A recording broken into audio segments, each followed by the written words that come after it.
hasbiyallahu tawakkaltu 'alallah wa a'udzu billahi tawakkaltu amri ilallah masyaallah la quwwata illa billah.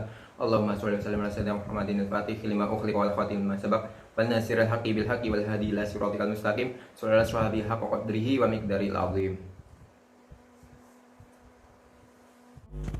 Kita bersyukur hidup di Indonesia. Banyak terdapat wali-waliullah yang tingkat tinggi istilahnya mengayomi daerahnya. Selain Timur Tengah kan Indonesia banyak terdapat wali-waliullah yang istilahnya ada yang tersembunyi, ada yang terkenal, ada yang mastur, ada yang masyhur lah. Ada daerah Sumbawa NTB itu wali yang mastur tersembunyi gitu istilahnya. Kan seperti Mbah Said Abdul Ghani Al-Bimawi itu kan masyhur, terkenal zaman dulu. Nah, itu ada yang tidak terlalu terkenal, itu sebutan beliau itu panggilannya Amak Bibu. Amak Bibu. Jadi Amak Bibu itu nama aslinya Mbah Said Nurul Mubin.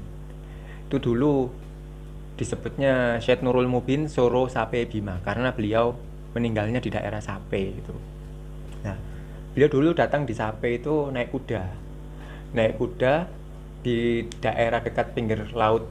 Kudanya meninggal di daerah situ disebut dengan daerah Sorijo dengan sebutan bahasanya orang daerah situ ya. Dulu terkenal beliau tuh punya beberapa karomah yang luar biasa. Salah satu karomahnya itu pernah suatu ketika itu beliau kan suka mancing di kolong rumahnya itu yang dekat sungai itu. Nah, beliau pas mancing seperti biasa, malam-malam itu ada hujan lebat gitu kan, orang-orang kan ada yang mengkhawatirkan. Jadi datang ke beliau, ternyata di rumahnya itu enggak hujan gitu. Sedangkan di daerah kampung sekitar itu hujan lebat gitu. Tapi di rumahnya beliau enggak hujan. Ada juga karomahnya beliau itu yang menceritakan waktu itu pernah beliau melakukan suatu keanehan. Jadi keanehannya beliau itu disaksikan sama orang-orang kampung itu menyiram-nyirami bukit yang pinggiran sungai gitu. Jadi beliau menyiram air itu tebing di Kampung Soro situ. Kampung Soro itu sambil berkata Mudu Mekah gitu. Lah Mudu Mekah itu kan artinya Mekah kebakaran gitu. Nah, orang situ kan aneh-aneh aja, orang nyiram tebing di pinggir sungai kok bilang Mekah kebakaran kan gitu. Kan keanehan waliullah seperti itu kan orang awam kan jarang yang tahu, jarang yang paham gitu. Nah, ternyata di daerah Mekah sana itu ternyata ada kejadian kebakaran gitu. Waktu itu ada kejadian kebakaran dan ada muridnya Amak Bibu itu di daerah Mekah sana itu kebetulan lagi haji, ada di Mekah.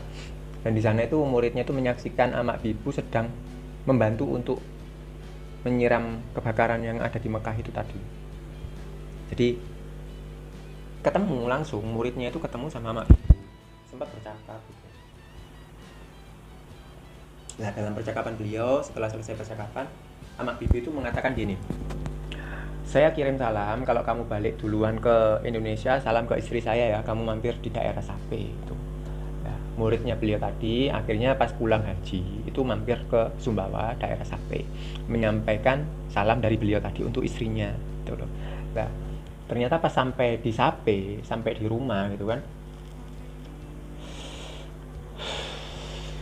muridnya ketok pintu sambil mengucapkan salam, assalamualaikum Mbak Said Nurul Mubin atau istrinya Mak Bibu gitu kan. Dan ternyata yang membukakan pintu itu tadi ya Mak Bibu sendiri gitu di dalam lah. Ternyata kan padahal ditinggal tadi kan di Mekah itu beliau malah akhiran gitu loh, kok sudah ada di rumah gitu. Nah, ternyata memang seperti itu kan wali-wali Allah kan kadang-kadang ada yang nggak tahu di sana ada, di sini ada gitu kan. Bahkan kayaknya saya juga sih ya berpikiran Amak Bibu itu juga mecah ada di Goa gitu, daerah Goa Sulawesi, maksudnya Sulawesi Selatan, karena Amak Bibu juga punya istri di daerah Sulawesi Selatan itu di Goa. Beliau juga menikah dengan Halimatus Sa'diyah, itu putri dari Sultan Goa. Selain istrinya yang kedua di daerah Sape itu yang namanya Hamidah. Jadi beliau istrinya dua. Ada juga karomahnya beliau yang lain itu sempat diceritakan. Itu suatu ketika Sultan Bima itu sempat dari Timur Tengah ya, terus balik ke Bima, ke Sumbawa. Beliau itu mau membawa kitab Sabilul Mu'tadin itu kitabnya itu ketinggalan di Medina gitu ya. Waktu itu Sultan Bima itu ingat kalau di daerah Dompu itu ada aulia ilah yang istilahnya masyhur gitu kan. Makanya Sultan Bima mengutus anak buahnya istilahnya, pasukannya untuk menjemput Mbah Said Abdul Ghani. Jadi dari situ ternyata Mbah Said Abdul Ghani itu satu zaman dengan Amak Bibu. Pas datang Mbah Said Abdul Ghani ke tempatnya Sultan Bima tadi, Sultan Bima mengutarakan maksud tujuannya untuk menanyakan gimana solusinya mengambil kitab saya yang ketinggalan di Medina tadi. Ya dijawab sama Mbah Said Abdul Ghani, pakai perahu langsung ke sana aja ke Medina ambil toh gitu. mungkin gemes-gemes jengkel itu kan Sultan Bima, dan akhirnya cari solusi lain. Sultan Bima mengutus pasukannya untuk menjemput Amak Bibu di daerah Sape gitu ya. Pasukannya dari Sultan Bima itu yang diutus 6 orang waktu itu. 6 orang yang datang ke tempatnya Amak Bibu ke Sape itu dijamu sama istrinya Amak Bibu, dibuatkan makan dulu itu kan sebagai tamu itu.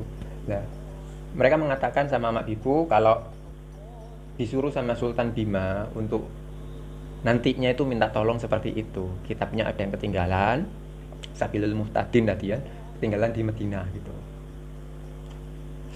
Katanya Amak Bibu gini, ya udah makan dulu aja, makan dulu. Nanti saya ikut kalian untuk ke sana gitu kan. Nah, setelah itu pas selesai makan, itu kan anak buahnya dari pasukannya Sultan Bima tadi yang 6 orang itu kan mau mengajak Amak Bibu untuk ke tempatnya Sultan Bima. Amak Bibu bilang gini, kalian berangkat duluan, nanti saya menyusul. Nah ternyata pasukan 6 ini dari Sape ke Bima itu lumayan jauh. Pasukannya belum datang, Amak Bibu sudah datang di tempatnya Sultan Bima gitu loh. Yang namanya wali kan cuma lompat sekejap sampai lah gitu. Ilmu lipat bumi, ilmu halimun gitu kan. Nah setelah ketemunya Amak Bibu sama Sultan Bima, itu Sultan Bima mengutarakan maksud dan tujuannya seperti itu tadi, bahwasanya kitabnya ketinggalan di Madinah. Nah Amak Bibu bilang, oh iya tenang saja sini. Nggak lama kemudian kok tiba-tiba kitabnya itu jatuh dari atas di depannya mereka itu. Itu salah satu karomah yang waktu itu kan namanya wali kan, karomahnya kan nggak dimasuk akal, nggak bisa nalar untuk orang-orang awam. Jadi tiba-tiba kitabnya sudah muncul gitu di depannya. Amak Bibu itu berarti kalau dari zamannya Mbah Said Abdul Ghani itu abad ke-17 atau 18-an, nah, kira-kira seperti itu. Ya Arhamar Rahimin, Ya Arhamar Rahimin.